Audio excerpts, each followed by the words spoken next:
Okay, this is Saint. He's a 3-year-old Gypsy Vanner. He's a new horse for us.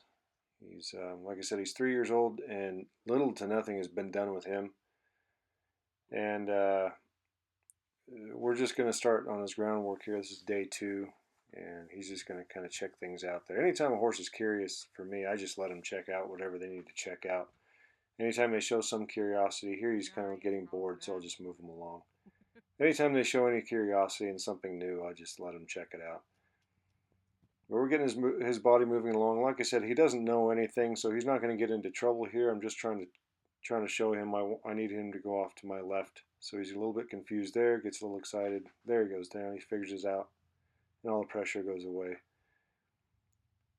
And all I need him to do here is walk, and we're working on kind of flexing his body. I want his barrel to go away from me and his nose to come in.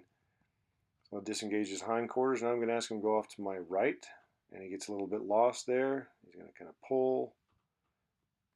That's the wrong decision. Just keep asking the question. There he goes. And all the pressure goes away. He doesn't get in trouble for that kind of stuff. He's just kind of searching and looking for an answer. And here, ordinarily, a horse that would know better, they might get in a little bit of trouble as they get older. But here, I'm just going to increase the pressure a little bit and let him kind of sort this out. And there he goes. And he'll know after some time, after he bumps enough on that nose, he'll know that bumping against that rope is not what I want. Here he can he can kind of bend his body around me. Here he gets a little bit sticky, gets a little heavy on the lead rope. I don't want to drag a horse across the arena. He needs to be light. So anytime that rope gets light, then I just kind of walk along. But anytime I feel him get heavy, then I try to get his feet moving, get him loosened up. And I'm going to go to this all horrible, scary tarp. I don't typically use tarps, but for some reason tarps are like the penultimate scary thing, I guess, for people. People like to see tarps used, so here's a tarp. Had one in my shop, so I thought I'd pull this one out too. It could be a saddle blanket. It could be anything. It doesn't have to be a tarp. I don't know why tarps are so popular, but they're big and they're crinkly. And it can be a feed grain bag if you have one of those lying around. Those are fantastic to use. But anyway, he's going to check this out. Obviously, he's just terrified of this thing. He's going to kind of chew on it and check it out and investigate, which is something I totally encourage in these younger horses. I want them to search for stuff. I want them to look at it. I want them to feel it. So I'm going to take this big scary tarp and I'm just going to pet him with it. A little bit grabby there, but he's seeming to sort it out. Rub his neck and his shoulders. Now he's going to step on it, and yeah. So you can tell he's just absolutely petrified of this thing. So I'm going to ask him to move across this tarp, put a little pressure on the rope, and he just falls right across. Yep, there he is again, totally terrified. And yeah, here we are. We're going to take the tarp and we're just going to put it over his back. I'm a big fan of, if a horse is going to give you, I'll just take whatever the horse is going to give me. If the horse can take more and go a little bit further with stuff, then I'm just going to do it.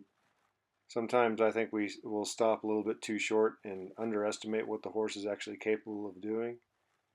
And this horse, obviously, he can take it, so we're going to do it. Put it over his back, let him carry that around. And yeah.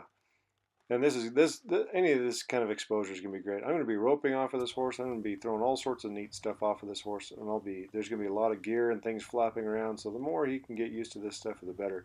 There's a great itchy spot on the top of his neck. He just loves that spot.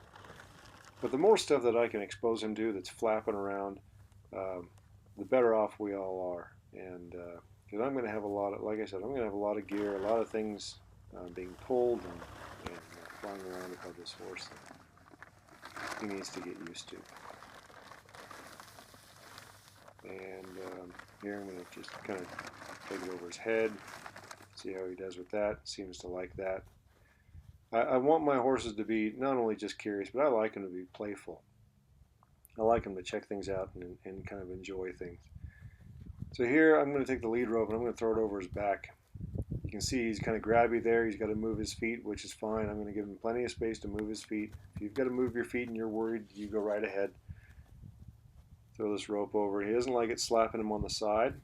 Feels like he's got to move his feet. You go right ahead. But I'm just going to keep throwing this rope over.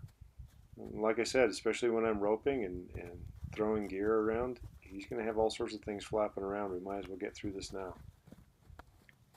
And he did pretty well with this. In just a few minutes, you'll see how he just kind of chills out. And now we can take this rope and fling it on him. We did both sides. And I try to be really sloppy with this stuff. Sometimes people try to be really careful with this, and I think you're cheating yourself and you're cheating the horse by being too careful and too delicate with this kind of stuff. Anyway, there he is, all washed up. Pretty good day too.